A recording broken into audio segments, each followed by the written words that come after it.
Le 22 octobre 1956, une délégation composée de Ahmed Ben Bella, Hossein Ait Ahmed, Mohamed Kider et Mohamed Boudiaf, 4 des chefs historiques du FLN algérien, devaient quitter le Maroc pour Tunis.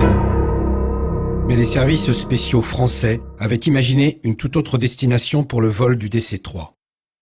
L'avion fut détourné vers les Baléares pour ensuite rallier Alger. Le gouvernement français signe là le premier acte de piraterie de l'histoire de l'aviation.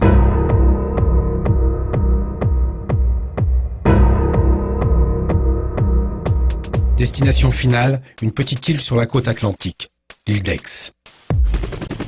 C'est au Fort Liédo qu'en 1959, le général de Gaulle, craignant pour leur vie et pour les protéger des ultras de l'Algérie française, les fera transférer des diverses prisons de France. Il sait que tôt ou tard, il devra composer avec ses hommes.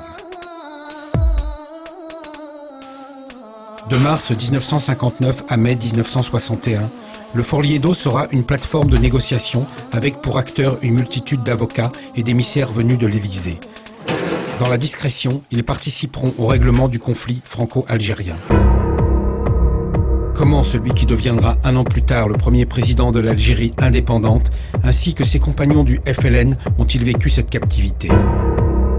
Quel était leur lien avec l'extérieur? Et comment sont-ils passés du statut de prisonniers à celui de négociateurs? Qui étaient leurs avocats et quel rôle ont-ils joué? Quel a été l'impact de ces invités sur la population de l'île d'Aix? Toutes les guerres ne se gagnent pas sur le champ de bataille. Entrons dans les coulisses de ces négociations.